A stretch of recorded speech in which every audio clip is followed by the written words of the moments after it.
Rapide, il y aura une présentation avec principalement l'introduction du Smart Agriculture qui sera suivie par les résultats de l'enquête qui a été menée et qui fait partie des deux premières étapes pour l'introduction justement de ce Smart Agriculture. Si c'est le cas avec vous, on laisse toutes vos questions pour la fin. Ce sera mieux. Ouais. Programme Smart Agriculture, donc lancé par la Chambre d'agriculture. Donc c'est quoi l'idée derrière ce programme de Smart Agriculture?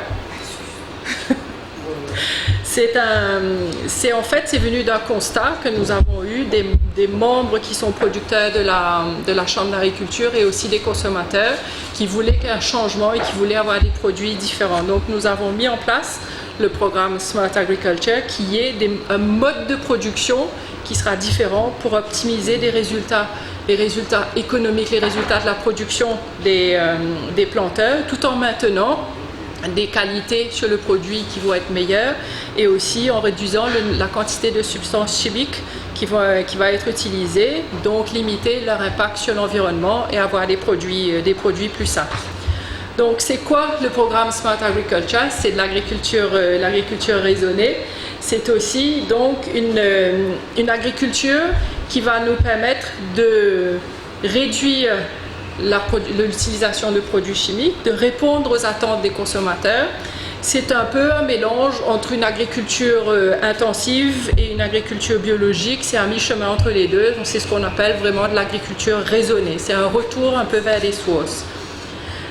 Quelle est la différence entre notre projet Smart Agriculture et l'agriculture biologique? Le bio, c'est un mode d'agriculture qui est caractérisé spécialement par une absence complète de produits chimiques et qui revient à remettre une vraie culture traditionnelle sur le terrain. Une agriculture certifiée biologique, c'est regroupé, les planteurs sont regroupés ensemble et ils ont un cahier des charges très précis. On ne peut pas appeler agriculture biologique n'importe quel type d'agriculture, c'est vraiment avec un label très précis et avec une définition très précise. Donc, comment nous, à Maurice, on peut venir réduire, ou de manière générale, comment réduire l'utilisation des pesticides? Il y a un tout petit film qu'on va vous montrer. Visibles susceptibles d'empêcher le développement des cultures. Il existe 3 familles de pesticides. Les insecticides, qui ciblent les insectes, les herbicides, qui éliminent les mauvaises herbes, et les fongicides, qui détruisent les champignons. Les pesticides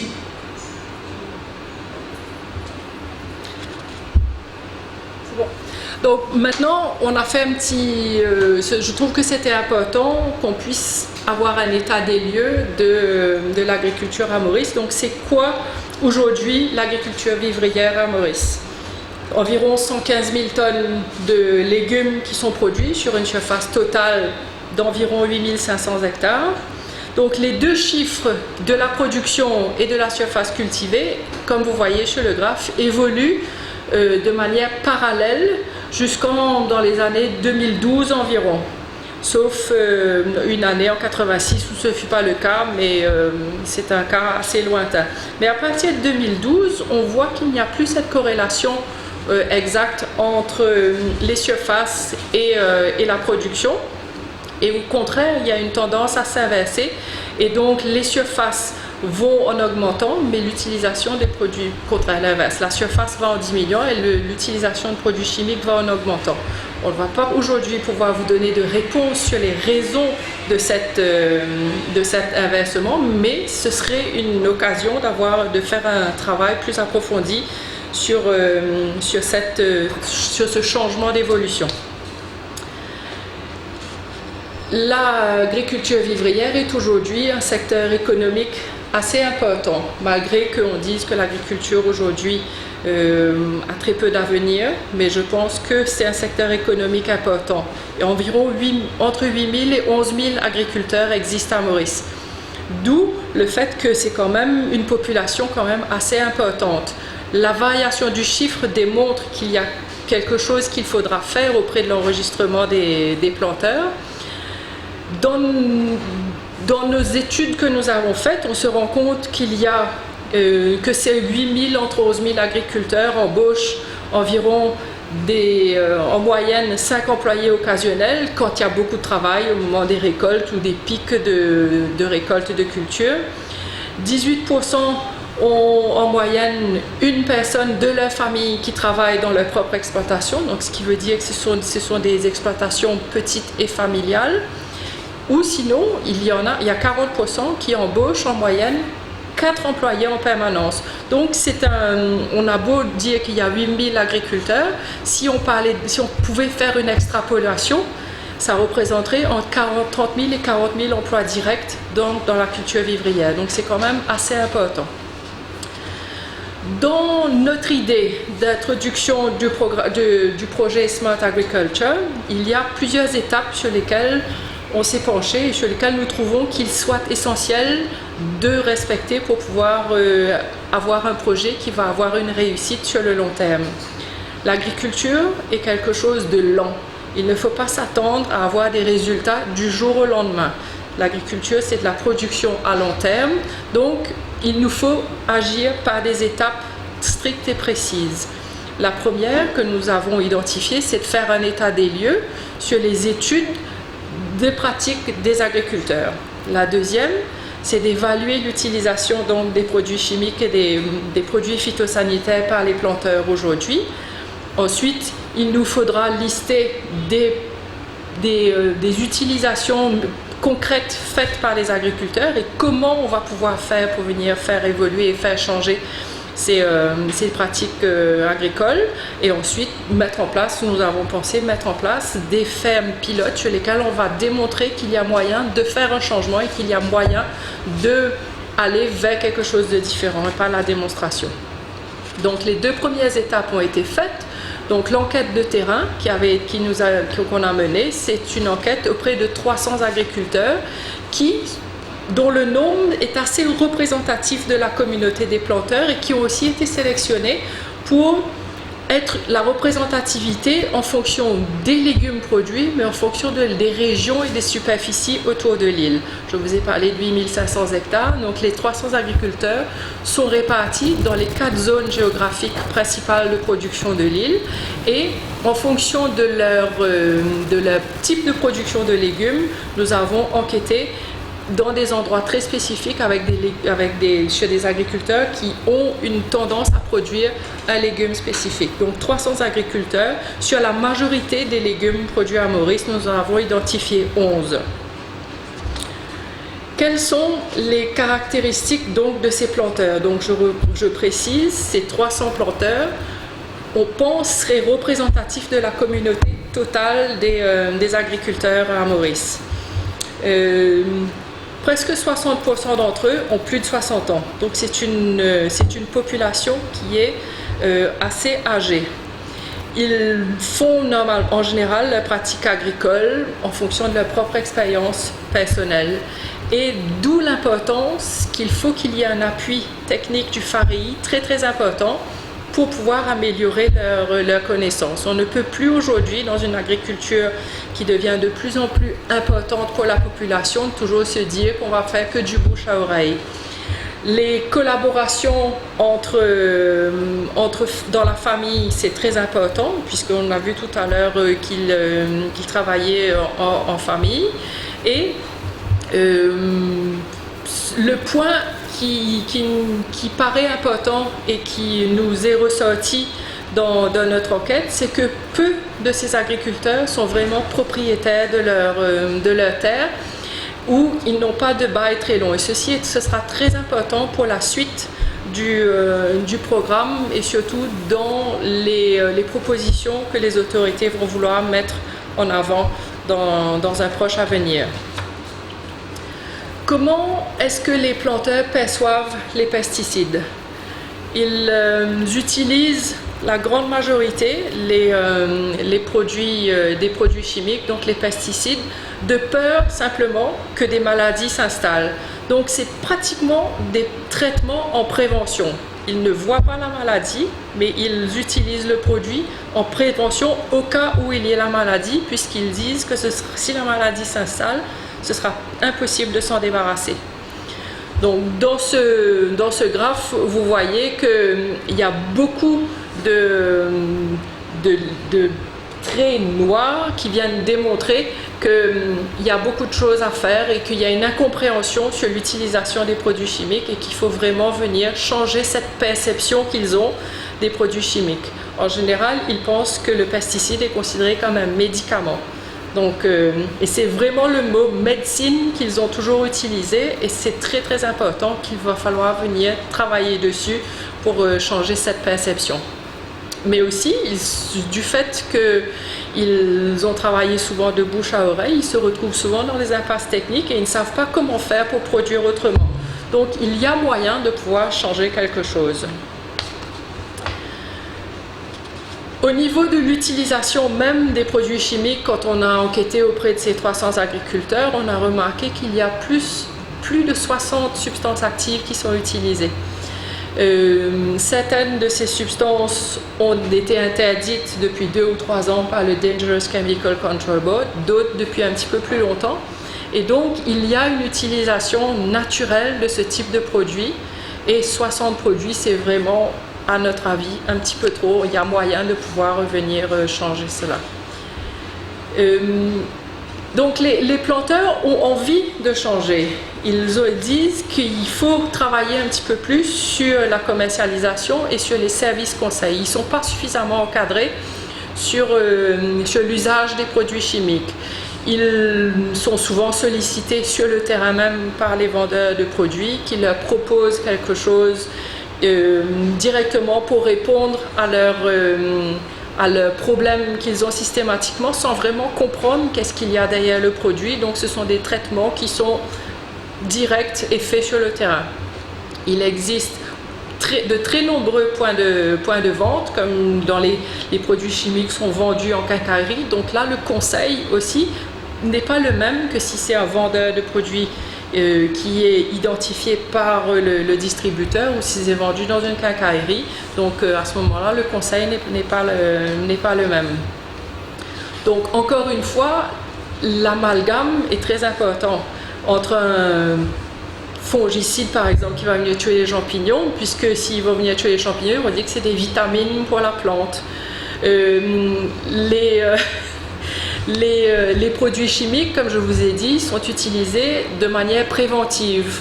Quand il y a une maladie qui est identifiée, qu'elle soit similaire à une autre maladie, on utilise le même produit chimique, mais ça ne veut pas dire que le traitement doit être le même. Si visuellement il y a quelque chose qui se ressemble, c'est peut-être des traitements complètement différents. Dans 61% des cas, nous avons remarqué que les délais avant récolte ne sont pas respectés. C'est qu'ils mettent oui, par contre, 61% des cas, ils sont respectés. C'est ce que nous avons remarqué, oui. Ensuite, il y a l'étiquette sur les produits chimiques n'est souvent pas bien fait, et donc comme l'agriculteur ne peut pas le lire correctement ou il n'a eu que son CPE, donc au niveau de sa compréhension, c'est compliqué. Donc il y a forcément des surdosages ou des sous-dosages, puisque la concentration de la substance active dans les produits chimiques est très différente d'un produit à l'autre. Donc on parle de cuillères de Yoplait pour un certain volume d'eau, mais pas de concentration de produits par unité de surface, ce qui change énormément les choses si on va arroser pleinement un champ petit ou un champ beaucoup plus grand. Donc pour éviter tout ça, il faut changer certaines pratiques. Est-ce que les bonnes pratiques, elles, sont respectées? Dans certains cas, oui, puisqu'il faut un bon choix de la substance active suivant les cibles quand le conseil il est donné de manière correcte, mais les traitements ne sont souvent pas correctement faits suivant les seuils d'intervention. Là, il y a quand même des bonnes nouvelles puisque on est là pour essayer d'améliorer les choses. Les planteurs pensent de manière générale qu'il est nécessaire et qu'il est temps qu'il y ait quelque chose qui soit de changer leur pratique. Ils vont beaucoup vers l'hydroponique, ils pensent aller vers le bio, ils cherchent des solutions alternatives, mais seulement il faudrait que la connaissance leur soit apportée.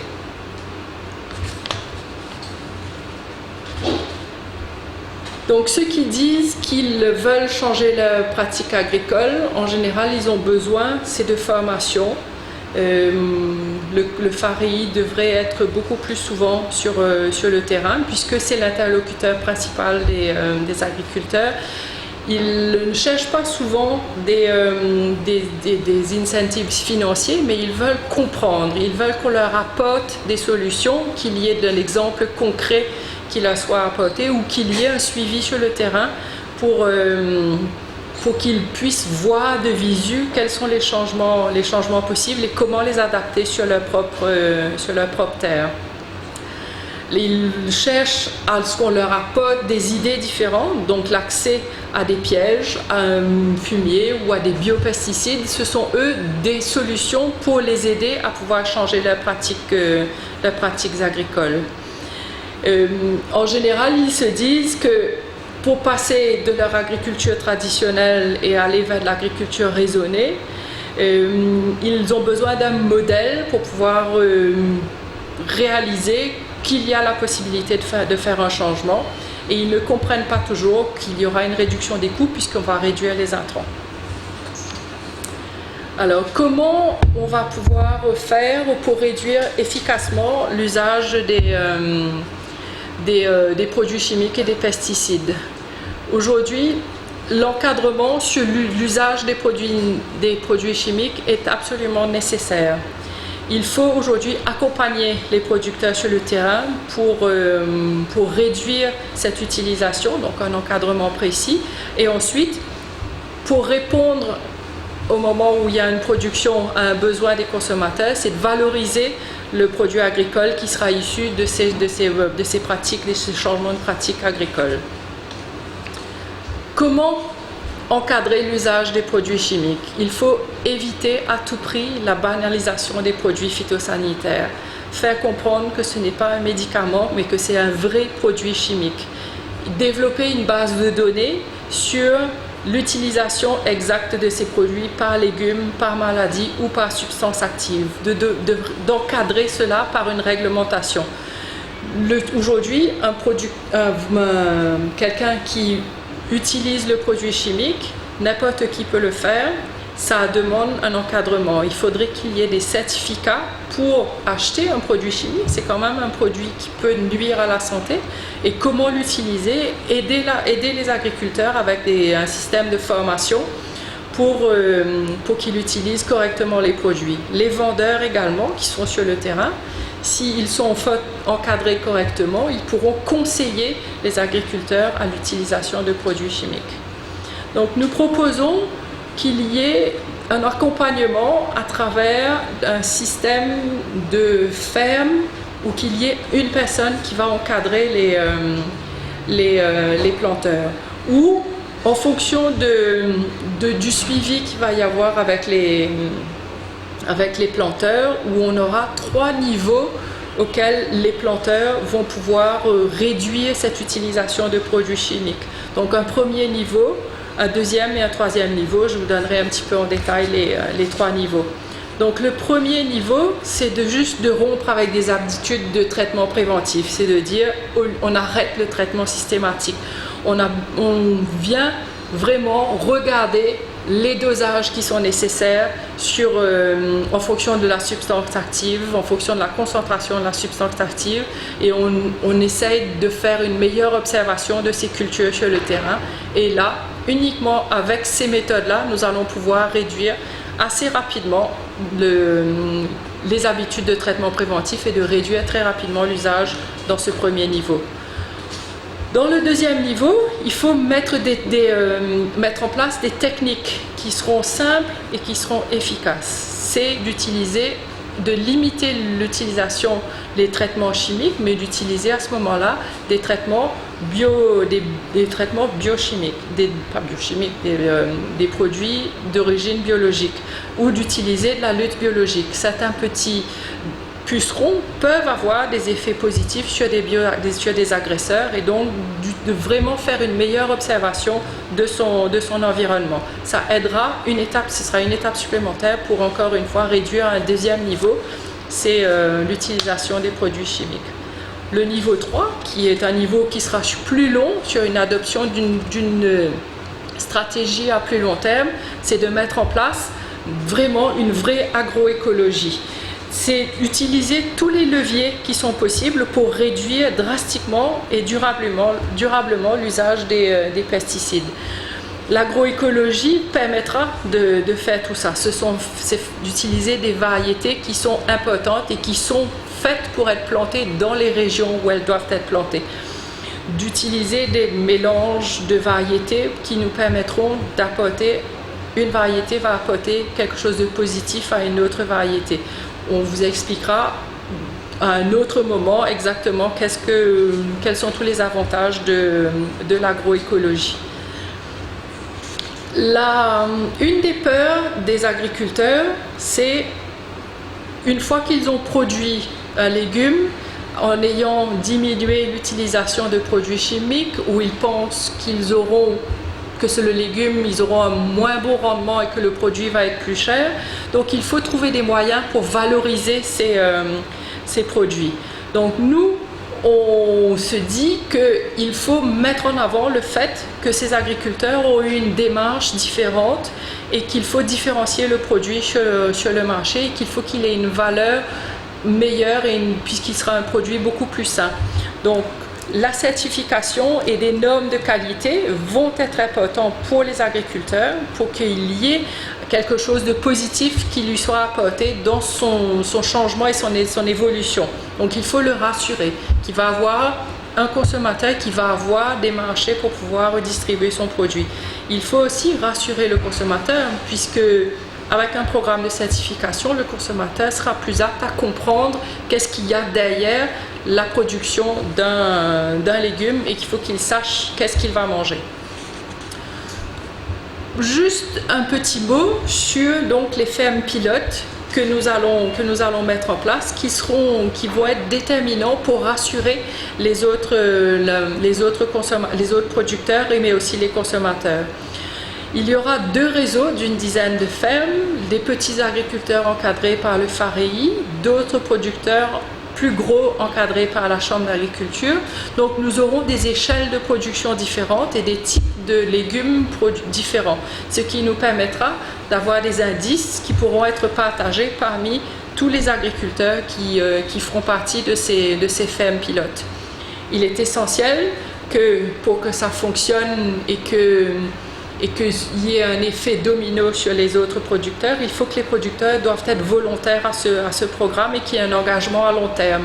Je vous ai dit tout à l'heure que l'agriculture, c'est quelque chose qui va prendre du temps, cette évolution va prendre du temps et donc nous pensons qu'un minimum de 3 ans sera nécessaire avant que nous arrivions à vraiment démontrer quelque chose qui soit positif.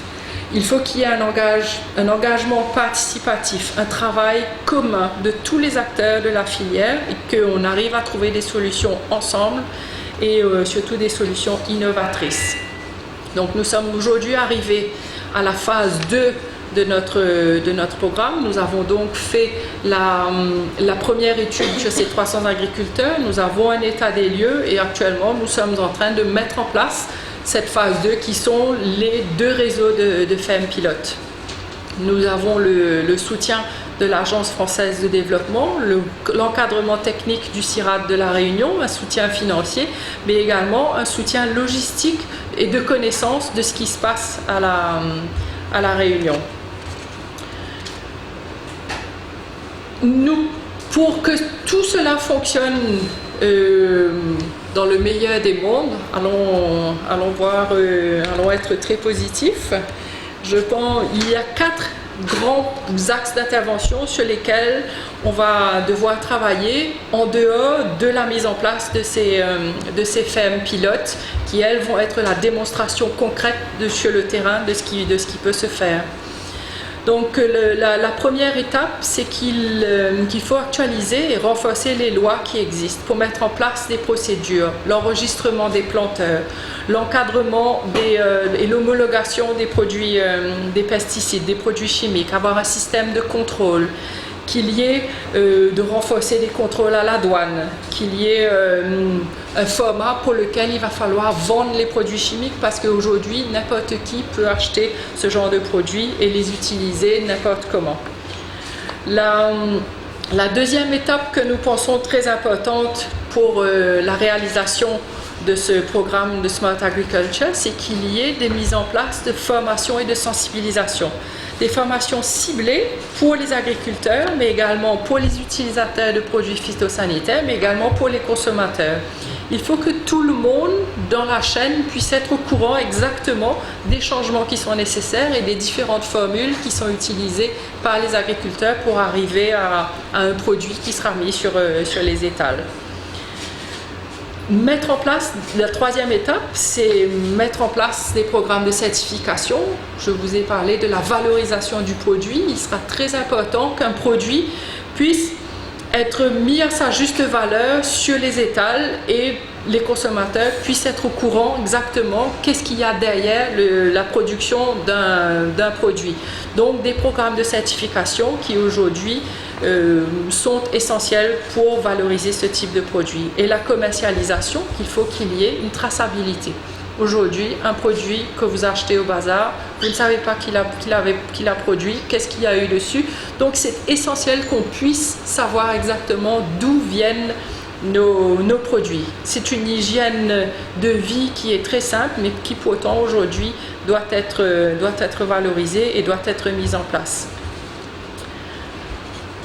Pour terminer, sur une note encore plus positive, je pense que nous devons aussi, vous en tant qu'organisme de presse aussi, faire passer le message que il y a aujourd'hui quelques petits trucs très simples que tout le monde peut adopter pour se dire qu'on fait le maximum pour enlever les produits chimiques sur nos légumes quand nous les achetons. Il suffit de laver abondamment à grande eau sur les légumes que nous avons. Ça va réduire de presque 75 à 80% la présence de produits sur nos légumes, de faire tremper dans une solution avec du vinaigre.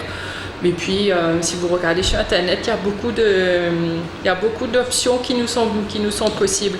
Mais il faut simplement faire ressortir qu'il y a des changements qui sont possibles et qu'aujourd'hui, avec le programme Smart Agriculture, nous voulons proposer quelque chose qui sera différent aux consommateurs. Merci.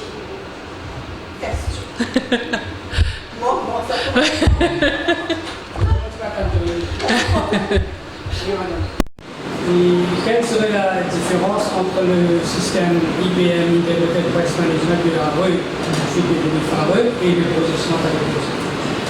Nous travaillons en collaboration avec le FARI sur ce programme-là. Nous ne voulons pas réinventer la roue. Nous voulons utiliser ce qui existe déjà comme programme de formation qui sont offerts par le FARI, mais on se rend bien compte qu'aujourd'hui, les agriculteurs sont avides d'informations complémentaires. On ne va pas, nous, être l'organisme qui allons offrir les programmes de formation. Tout ce qu'on veut, nous, c'est de sensibiliser les autorités à ce qu'il y a besoin aujourd'hui des agriculteurs à quelque chose de différent. On n'est pas, nous, je ne vais pas employer moi quelqu'un pour faire de la formation. Moi, tout ce que je veux, c'est qu'il y ait d'autres choses qui soient offertes aux agriculteurs.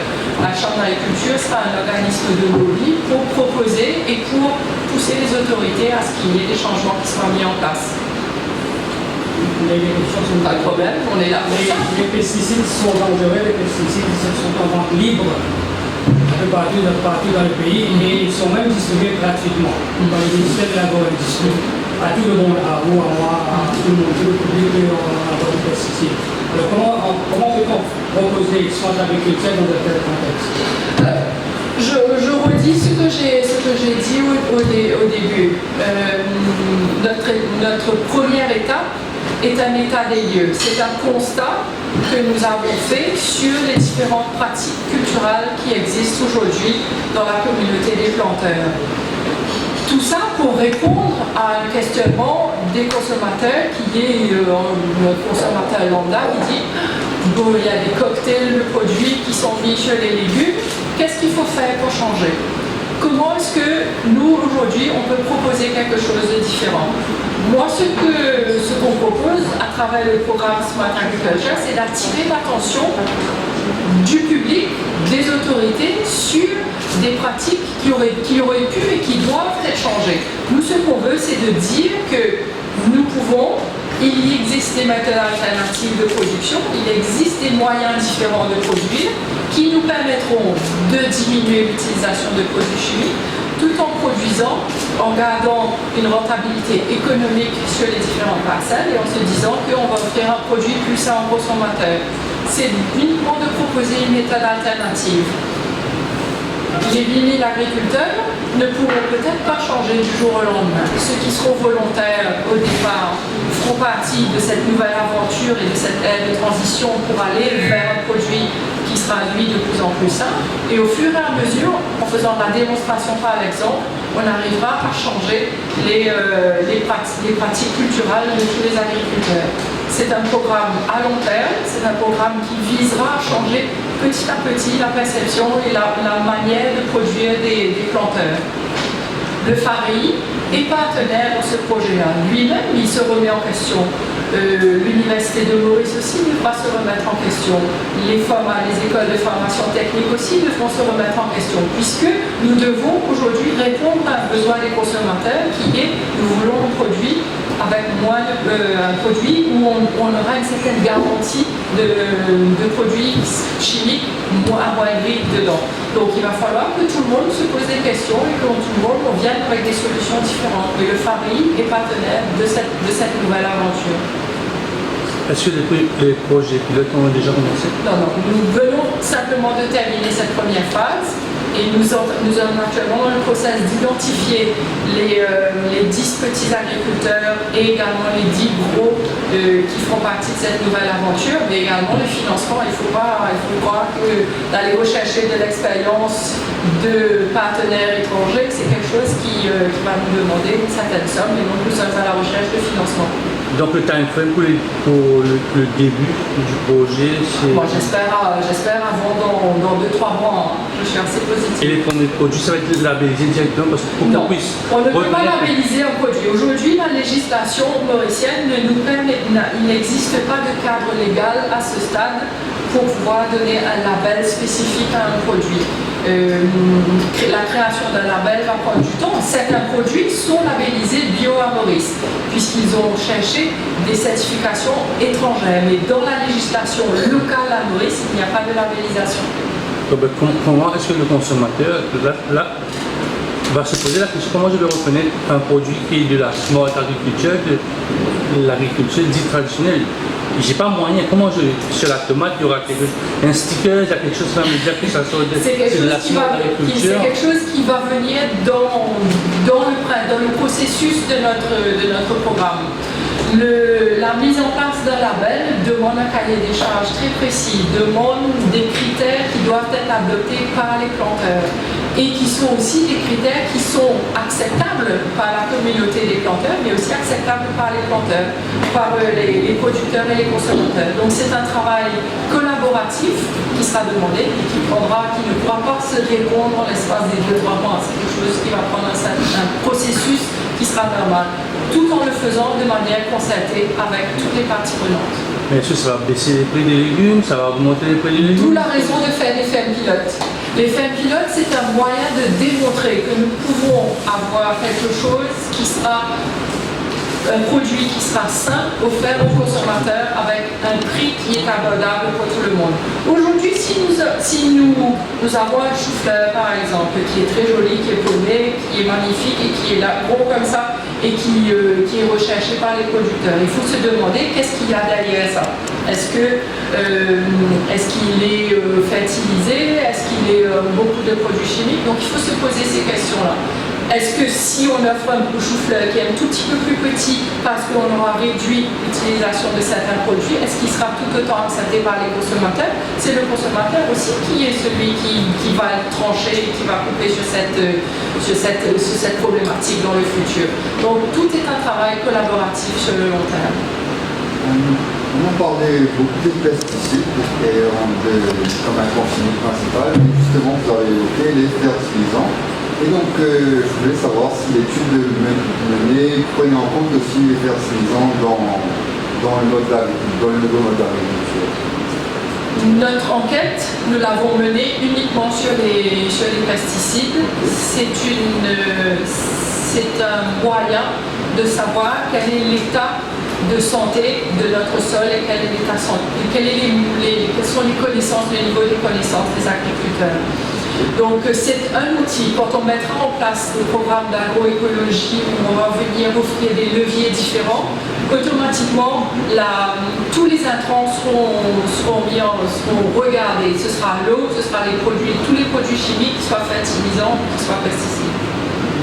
C'est un tout. Mais dans un premier temps, c'était plus... Si on réduit l'un, automatiquement l'autre aussi, on va le regarder. Ça ne peut pas se jouer tout seul. C'est des principes complets.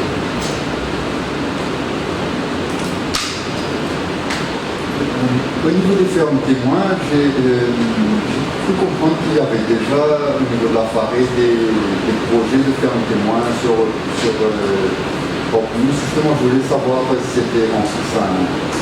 Est-ce que c'est corrélé ou... À ma connaissance, non, mais l'idée, le programme qu'on a appelé New Smart Agriculture n'est pas le programme unique qui existe pour réduire l'utilisation de pesticides ou de produits chimiques. Il existe des moyens et des pratiques culturelles très diverses qui permettront d'arriver à un certain objectif qui est de réduire l'utilisation de produits chimiques. Il y a de la permaculture, il y a vraiment une panoplie différente de moyens de production.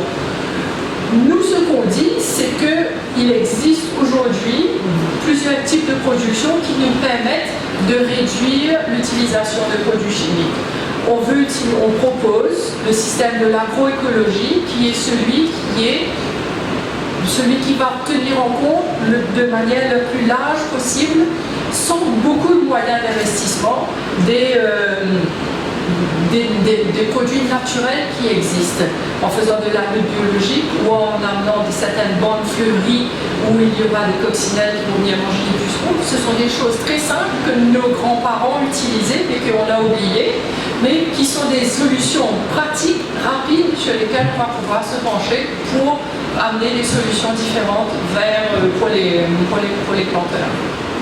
Mais il existe une panoplie très large de moyens pour arriver à ces fins. L'objectif, c'est qu'on travaille tout le monde ensemble vers un même objectif. Est-ce que vous avez l'intention de rencontrer les agriculteurs pour présenter le projet? Définitivement, ça a déjà été fait. Quand vous avez fait? Nous les avons rencontrés il y a une dizaine de jours